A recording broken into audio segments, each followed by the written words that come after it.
Hey, no regrets. I want to welcome you to the Leading with No Regrets, our leadership podcast. This is a conversation for men leaders across the world who are seeking to impact the men in their communities and also those who are beyond their communities. And thank you for joining us today because we have an exciting conversation today with one of my friends, and his name is Robby Emery. So excited to have him here with us. Robby is the Director of Character Development for the Michigan Wolverine team, the Michigan football team.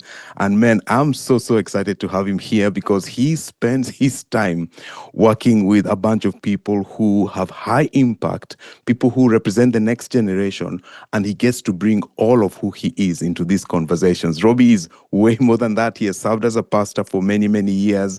He's always on a speaking rotation of some sort or the other, and really honored to have you, Robby, with us. Thank you for joining us for our podcast today, Robby.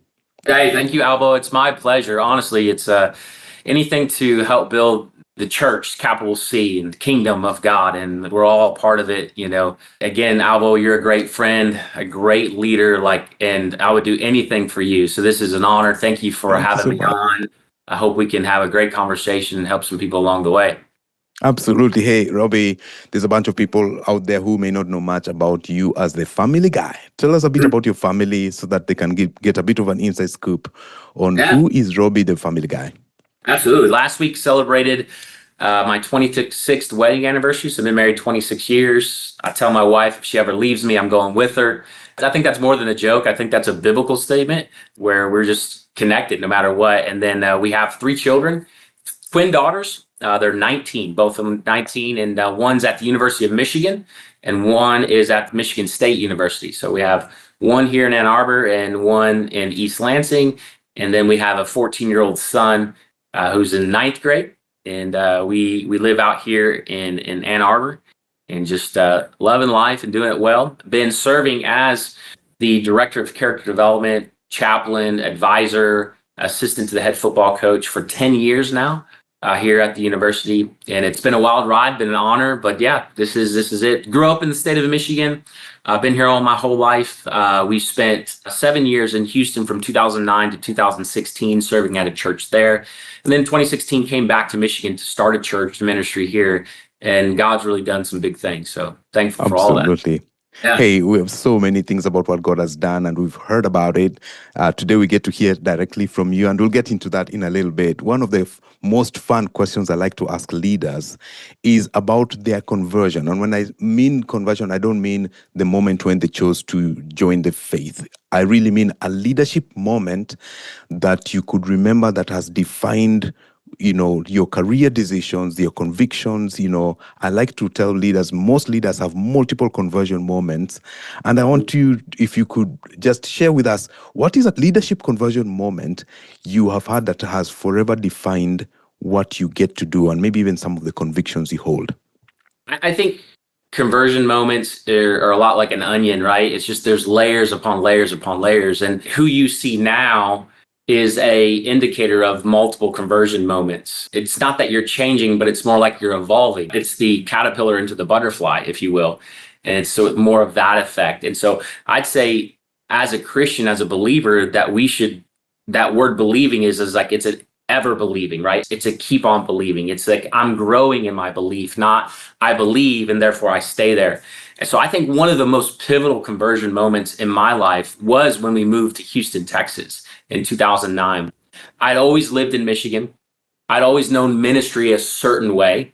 I've always been in a certain type of ministry belief or religious belief. And in 2009, we left the church that we were at in good standing. We made a decision to move to Houston, to start all over, to go to a new church, to be under new leadership, all the while still having our family and friends and everything that we know in the state of Michigan. And what that does, that conversion moment, I believe was when we went there and realized that the gospel was so much bigger and so much more than what we had been exposed to prior to that. And seeing conversion in other people's lives really brought a change in my life. To see God working in that person's life, or to see God changing that individual, or to see ministry done in a new and vibrant way, changed the landscape.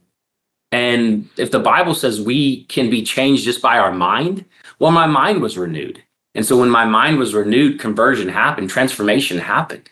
And it really opened up the door to ministry in a greater level. I really feel like I stepped out of legalism, if you will, or law into a more grace mindset, even though I felt I had grace in 2008, 2007.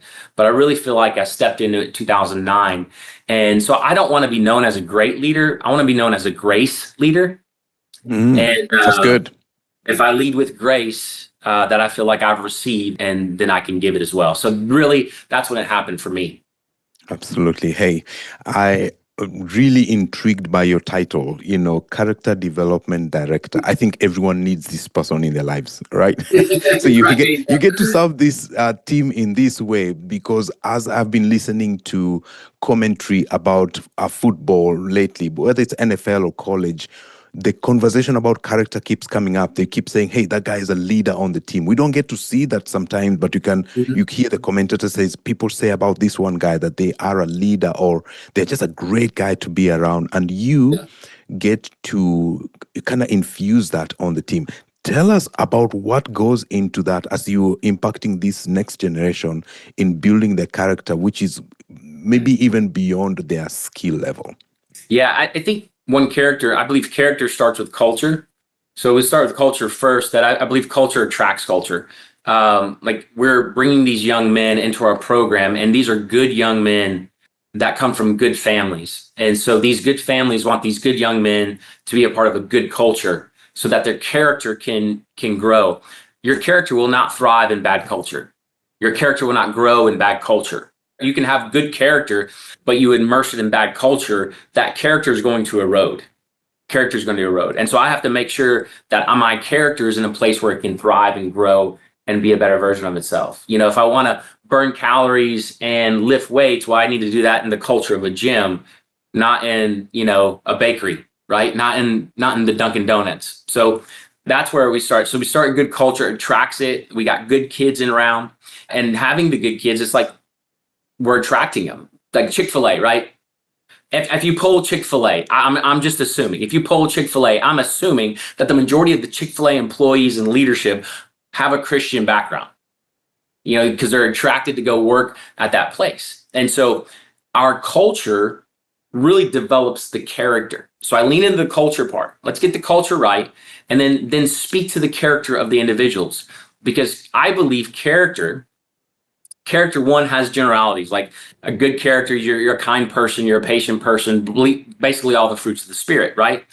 But I also believe that character is individual as well. I believe that we need to develop the individual person based on that. And I have 3 kids. I have twin daughters. They're not the same person, though, right? And so I don't love them the same. I love them uniquely different. And so when I build the character of these young men, I don't paint with a broad brush. I paint with an individual brush to really directly impact that person. Now, we'll preach a message that's going to hit 50 people in a room or 20 people in a study, but how we're developing that individual to really be that person of character. All right. Are you a leader? Well, not. All right. What kind of leader are you? Are you a vocal leader? Are you just you just let people watch you lead? Are you a person that's outgoing? Are you introverted? How do we develop you as an individual? And I look into all those aspects and how I can help them be a better version of themselves. I want to make sure that when these men leave this place, they don't just have a bunch of trophies or a bunch of rings, but I want them to have the characteristics of being a godly man, a loving man, a man that is good in their community, a good husband, a good father one day. So we won't know if we're good leaders until 20 or 30 years from now, when these young men are in their communities making an impact. Did we do our job? Our jobs are not done if they win a championships. No, our jobs are done if they are good leaders in their community. Dude, I like that so much. I like that it's not just a character, it's not just the individual. You're talking about the soil under which this individual gets to grow. And what you're trying to do then is if you can determine the soil, then you can predict that however somebody comes in, that they will grow in their character. Thank you for that insight. And you just threw something at the end there, the idea that the character won't be known until later on in the future. And that is so also so freeing because we tend to really map people about what's happening here and now from the results of today, type of thing. One of the questions I Let's go have, back to that. yeah, If go culture ahead. is soil, Albo, if Hmm. culture is soil, Yeah, and everything we put in the soil, that's the seed. Seed is not exciting. Seed is boring. Seed is boring. And that's why I believe where a lot of people in leadership mess up is because seed is boring. Planting seed is boring. Like the harvest, that's fun. The harvest, to see the beauty of what I planted, everyone wants that. Everyone wants to drive by a field and see growth. No one wants to drive by the field and see dirt. We want to see the growth. Well, we have to make sure the soil is right. Then we have to put the seed down. What I think a lot of leaders do is what they planted in faith, they pull up in fear. And so when things get tough, when things get hard, when things are not coming up the way they thought, or they're not happening as fast as they think, well, they go back to the soil and start pulling up the seed. Well, you got to leave it down there for a while. And I think a lot of times, even in our leadership, we think we should have it. I've got 3 years with these guys, 4 years at the max. And so I know that. So I'm going to take that time. I'm not going to worry about the transfer portal. I'm not going to worry about them leaving too soon. I'm just going to lean in. I got 3 or 4 years. I'm going to make sure the soil's right. I'm going to plant the seed, and I'm going to cultivate it and make sure it gets to the growth that we want it to be. I love it. I love it. Dude, you're dropping so many leadership bombs in there. You just dropped one. You just dropped one, that whole thing that people plant in faith and reap in fear. That is a whole other podcast, dude. Come on, slow down. Okay. Hey, one of the things that you get to deal with every single day as your players walk into your office and stuff like that is that these young men are under considerable amount of pressure every single day. Now, their whole generation is, for sure, but them uniquely so, because every week they get to see matrices. Every week they get to see, how did they do? What are the stats looking like? And that burden is quite something on a group of leaders. And that tends to be also where character comes to play. What is it like for you to help this young generation, as a whole generation, that just are under incredible pressure, but for your players, they are also just managing this on an everyday basis? Tell us about what that better burden looks like and how are you helping them just navigate that? One is we have to remove the idea that they're 18, 19, 20-year-old kids, right? And I try to let them know that pressure is a privilege. Like the fact that you have pressure lets you know that you're in a place of privilege. If you don't have pressure, that means like if you mess up or you don't accomplish something, well, there's no ramifications. But if there is pressure, that if you do mess up or if you do something good, there is blessing or there is ramifications. So pressure is a privilege. So I remove that. Like what you're facing, that's a good thing. It's a good thing. And now you handle it is like, let's work on that. Let's see how you handle the pressure, how you handle the privilege, how you handle what you're giving. I said, because your idea for 3 years is you're walking out an interview for 3 years. It's an interview to go play in the NFL, to go to your next job. And that's what it is from 18 to 21. And what are you doing in those 3 years to develop the person that you want to be when you leave this place? And so how you handle the pressure, how you handle the privilege is going to determine that. And so when you're squeezed in life, it's revelation, right? When you're squeezed, it reveals who you are. When you're squeezed, it reveals what's on the inside of you. When you squeeze an orange juice comes out. If you squeeze an orange, apple juice doesn't come out, right? Because who you are when you're squeezed, that's what comes out. And so I help these men, listen, it's a privilege. Your plan A is to go to the NFL. Your plan A is to go to a great school, go to the NFL when you graduate, build a bunch of relationships while you're here, and then go play in the NFL. Your plan B is to go get a great education, build a bunch of relationships, and go get a great job and build a great family. I remind them that your plan B is everyone else's plan A. And so when you do that, you begin to remind them, okay, wow, I really am living a blessing. Like even the stuff people throw at me, even the how scrutinized I am, it's a blessing. It really is. And they understand that I have to go through this to get to where I want to be. I have to go through the wilderness and spend 40 days in there before I ever have a ministry that's going to transcend generations. I have to go through a time of testing before I ever step into the place of great opportunity. And so your time of testing just happens to be on a bigger stage than most people. And so then I try to remind the other people looking in. I said, those 18 to 21-year-old boys, listen, those are shoulder blades, not angel wings. They're not perfect. They're going to make mistakes. They're going to mess up. My job is to make sure it's not catastrophic. It doesn't destroy who they are. Because again, Albo, you have teenagers. They're still going to make mistakes. They're boys, right? They're going to make mistakes. So we just want to make sure it's not catastrophic and that it doesn't implode. Beautiful, dude. I'm so jealous about the seat you sit on, because you get to see so much. First of all, every few years, it's just a whole group of people come in and out, this constant stream. And when we're talking about character development and leading the next generation, many of the leaders out there have got people, the whole rank of people, whether it is a church or just a leadership team that's out there. They've got people who are the visible players who are always out there, they're crushing it. They're the ones who are visible. But I also know that you are surrounded by a team, many of whom we don't get to see or meet, because they are mostly on the sidelines. They're Right. most of the times, at best on the practice squad. They may get their airtime sometime, but you're still working with them all the same. Tell me about what goes into just developing those individuals who may not even get airtime. They may not get to be on the field, or if they do, it will be when, pretty much a blowout. They get to have those last 5 minutes, but they are part of your team. And this is the case for many leaders out there. Not everyone is going to be either on stage or always visible, but there are our people to develop still. Tell me about the perspective of leading and working on the character development of those individuals. But really, it's a consistent reminder of, just because you can't see my liver doesn't mean I don't need it, right? It's reminding them, just because you're not seen, just because you're not visible, doesn't make you less valuable. And really, like you talked about the practice squad, the scout team, they're just as important and putting in as much work as these guys that you may know their names, or you may know their numbers, or their jerseys are flying off the shelves in the store. Those other guys are just important, because those guys have a responsibility to study the opposing team's offense or defense. And they have to play the character of that person on their defense or offense. And so their scout team defense is going up against our number one offense.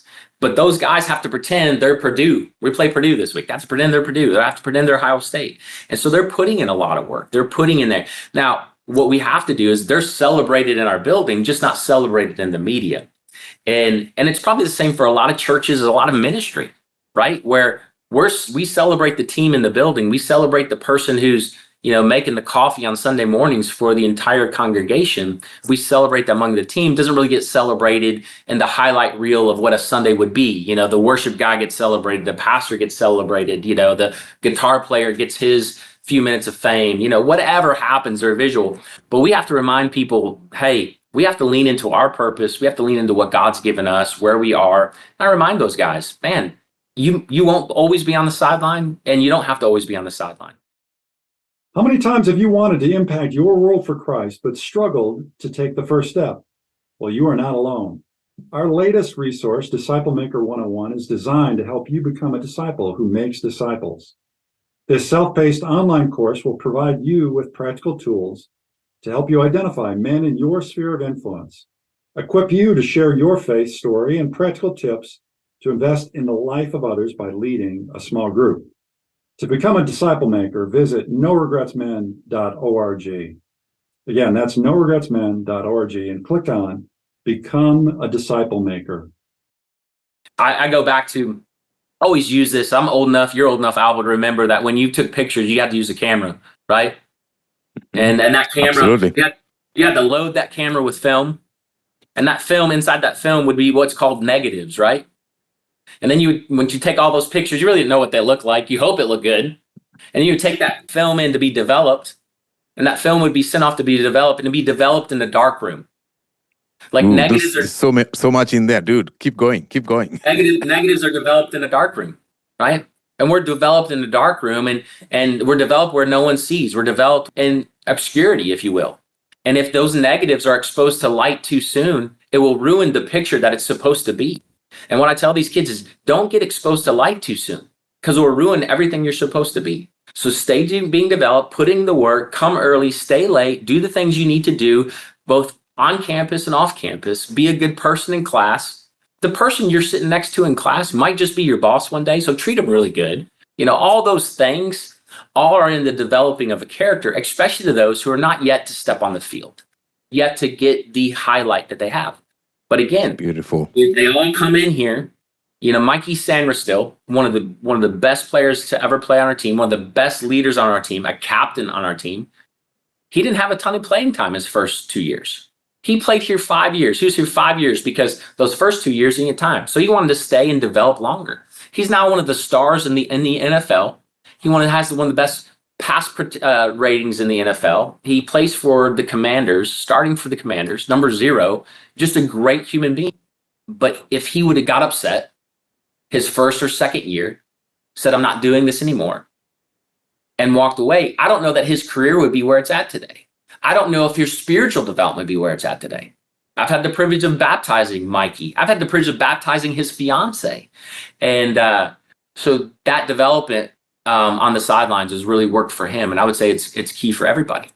And let me just say this. You saw me do this in church.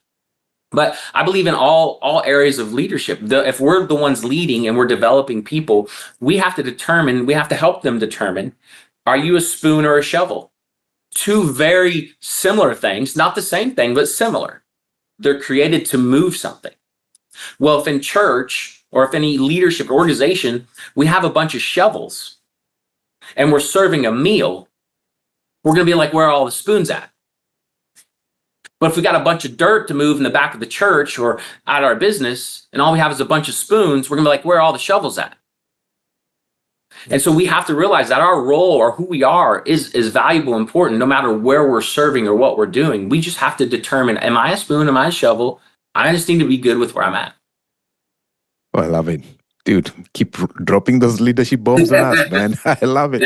Hey, you just mentioned just some of the baptisms have been a thing. Baptisms have been quite a thing for you and your team, and you do wear multiple titles. Obviously, your character development role, but somehow your faith has come through, and you've been able to lead some of your players through a faith journey. Tell us about what has happened. I know you told me about some of the things that have happened over the last, what's it been? 9-10 years you've been in this role. Yeah, it's been great, Albo, and it's really just been a God thing. It really just started with a Bible study with one of the players, and really that one Bible study introduced me to other players, and then ultimately the head football coach at the time. And I would say to everybody, like, wherever you're at in ministry, it wasn't even like he was the third string quarterback. It wasn't the number one quarterback. It wasn't the star player on all the media. It was just a kid who needed a friend, who needed someone to help him, needed to guide him. And it was spiritual. It was developmental. It was personal. And so it started there. And I believe if you are faithful in the small things, that God will honor it and open the door, which end up being a small hinge to open up a big door of opportunity. And that, I believe, that faithfulness and that Bible study, which that young man was new in his faith, but had already been baptized. So I didn't even baptize him. But like over the past 9-10 seasons, over 300 players and coaches have been baptized. I've married 7 players and coaches. 300 players and coaches have given their life to Christ, and 85 have been baptized. So God's done a great thing. We baptize players every year. Just about every away game, players are getting baptized. And again, this Sunday, we're going to baptize not even a player. We're going to baptize a player's girlfriend this Sunday at church. And so I love it that they're taking what they're getting in this building, because I don't spend time with their girlfriends, but they're taking it to, those that they love the most outside of this building. And really, to me, that's what the gospel is about. Like, hey, don't just take it for yourself. How can you impact someone you're close to or a friend on campus? And really, God's done that. And what we've seen happen in Columbus or, whether it's Austin, Texas, or Ann Arbor, Michigan, God's been doing some great things. And I'm thankful just to have some small role in it, to be able to see it happen. It's just amazing. Beautiful. Yeah. Dude, one of the things I celebrate that you played the long game in this. You just work every single day, coming out and out, sometimes not knowing who's going to walk into your room, what they're going to be dealing with, but you just help them with their next step. And then you begin to see what God can do. And this is not even part of your job expectation. It has just kind of happened. It has come out of you just being present and showing up fully. And I want to celebrate that immensely, man. Yeah. Hey, I'm curious about a couple of things as you work with this generation. I think the conversation about generations is a big one, and we're wanting to lean into it because somebody in your vantage point is able to see and glean stuff about Gen Z and this much younger generation that have got so much to offer and sometimes goes misunderstood, and yet God is doing something very unique with them. What are some things that you're learning about how to serve that generation and how to equip them that you think leaders out there need to embrace? That's a great question, and one that I think needs to be talked about more often. We're seeing this resurgence or this revival of 18 to 25-year-olds coming to church, wanting to go to church, wanting to be a part of a community. You know, we tell people that what you're a part of is greater than the part you play, and they're wanting to be a part of something that's bigger than themselves. You know, we have a young man on our team. You'll think you'll love this, and go back to answer your question. Young man on our team, his name's Randy, and his last is I can't say his last name. He's got an African last name. It's Kumangai is his name, and great young man. And when he's a walk-on, so he's not scholarship, so he's a walk-on. So he's coming here. He's not making any money to play on our team. He's the guy that's on scout team. You know, he's not playing on Saturdays, but he is putting in as much work as every other player here, right? He asked me when he came here, he says, what church do you go to? I said, I go to 242 in Ann Arbor. He says, all right. He says, that's where I'm going to go to church. Randy goes to church. Now, I went to church this Sunday. We had a late game, East Lansing, so I didn't get to home until almost 2 a.m., 3 a.m. So I didn't go to the 9 o'clock service in Ann Arbor. I almost made the 10:30 service, got there late. So I was watching my players as they're leaving. And I asked one of our players, I said, well, who else was here? And he says, well, Randy was here. I said, well, I didn't see Randy. So I stayed for the 12 o'clock service. And when I left the 12 o'clock service, Randy was walking out. Randy was at the 10:30 service, but he served in kids at the 12 o'clock service. Oh, that's nuts. Isn't that awesome? Mm-hmm. So you have a young man who's a walk-on, who's a student athlete, who's taking classes like everybody else, who's got to work like everybody else, who went to church at 10:30 a.m., who served in church at 12 p.m. I celebrated Randy. Yesterday, we did chapel service on the field after practice. I celebrated Randy in front of them. To me, that's high praise. That's a big deal. What I'm finding is that more and more 18 to 25-year-olds, no matter what they do in life, they want to be a part of community. They want to serve. And so here's what I would say as leaders. Here's what we need to do more of. One, we need to be closer. I'm going to give you 3 C's. Be close. Mm-hmm. I think a lot of the leaders are far away from what they're wanting to impact. You got to be close. You can't lead your group from 30,000 feet in the air. You got to get down on the ground with them. You have to walk with them, be with them, learn from them, and hear them. So the only way you can do that is be close. I've always said this in leadership. One of the ways that I've been able to do it, I do at an ecumenical liberal school, is because of tone. I tell people all the time, I have teenagers, and you probably told your kids this, and other people have, is to watch your tone. What you're saying is not wrong, but the way you're saying it is. And as leaders, we have to watch our tone. The guy on the street with the bullhorn saying, repent of your sins and Jesus is the way, what he's saying is not wrong, but the way he's saying it is. We'll turn away from it. Even as Christians, we're like, that guy. So we have to watch our tone. Someone asked me, well, what if someone's tone deaf, if you will? The leader is tone deaf. I said, I don't take that. I don't believe that, because even if you're close, you can hear tone. When someone tunes a piano, they don't tune it from the other side of the room. They tune it with their ear close to the strings so they can hear the tone. And so leaders, you got to be close. The other thing is you got to be clear. We got a lot of ambiguous leaders. We got leaders that are not clear.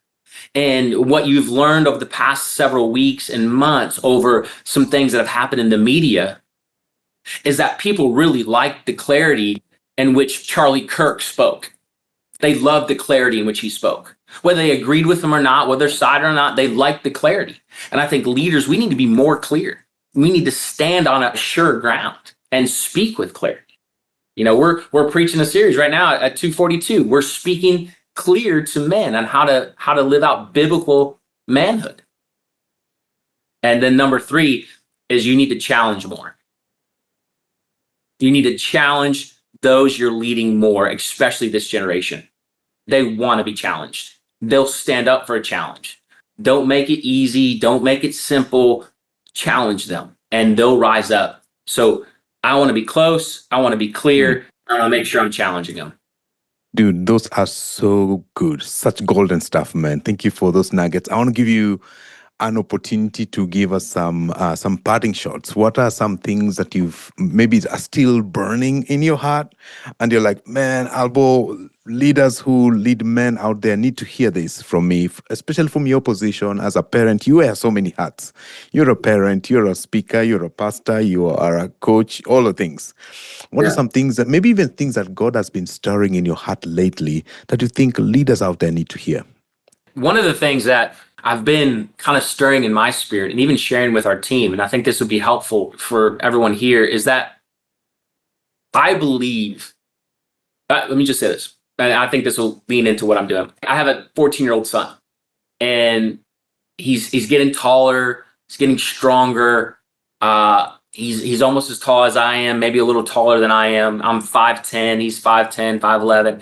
And working at Michigan, I've had multiple Jordans given to me. So Jordan 1s, you know, all the shoes, all the cool shoes you can think of, man, just love them.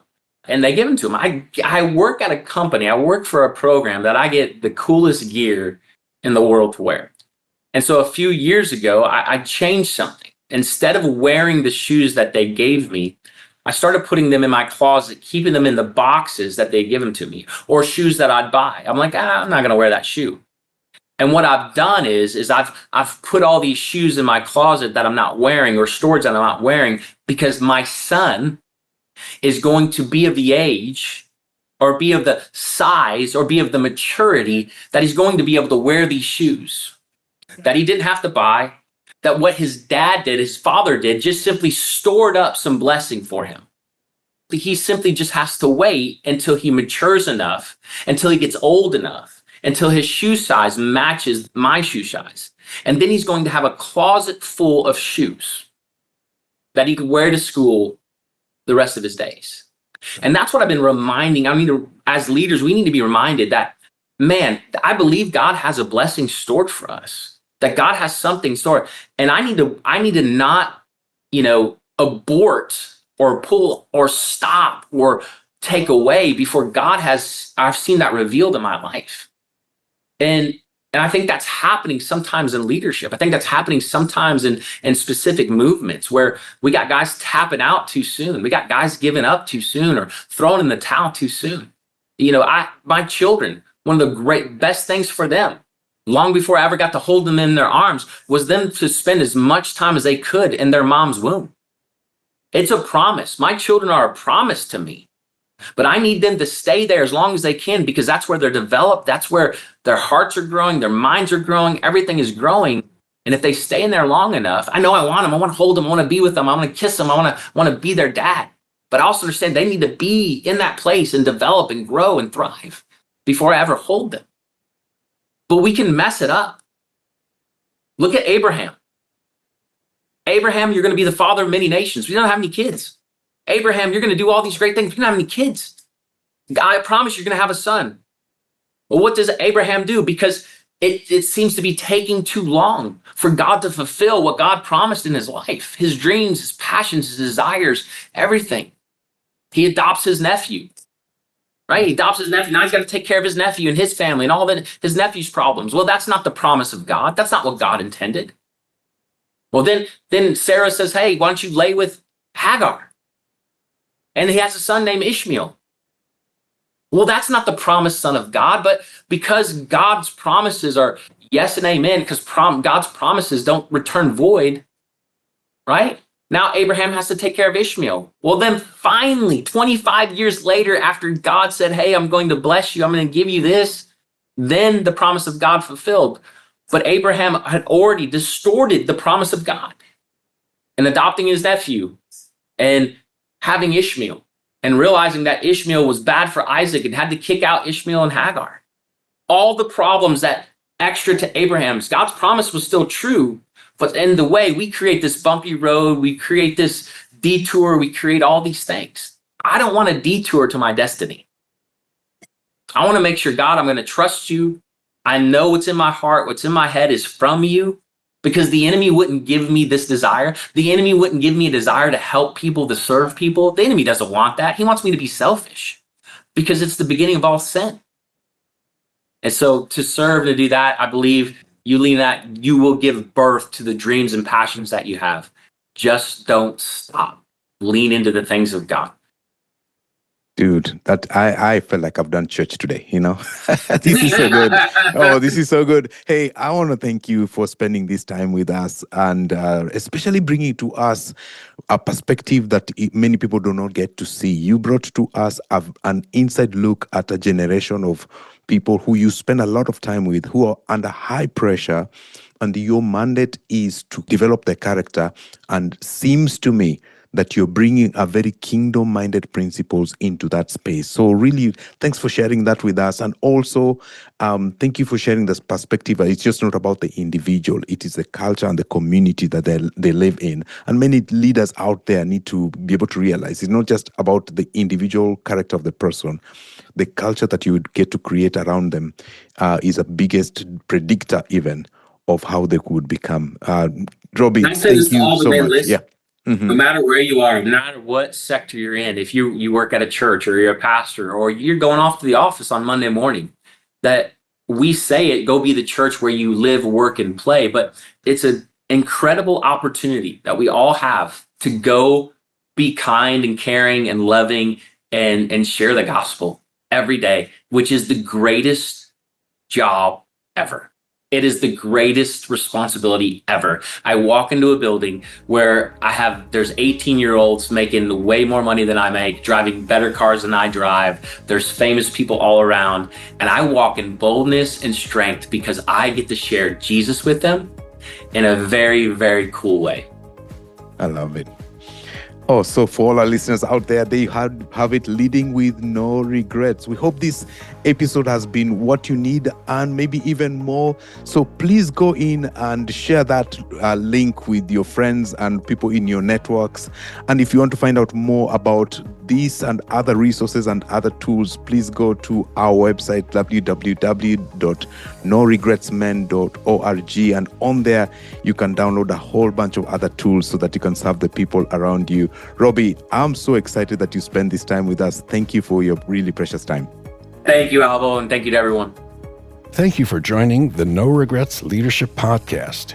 For more information and to access past recordings, please visit www.noregretsmen.org/podcast.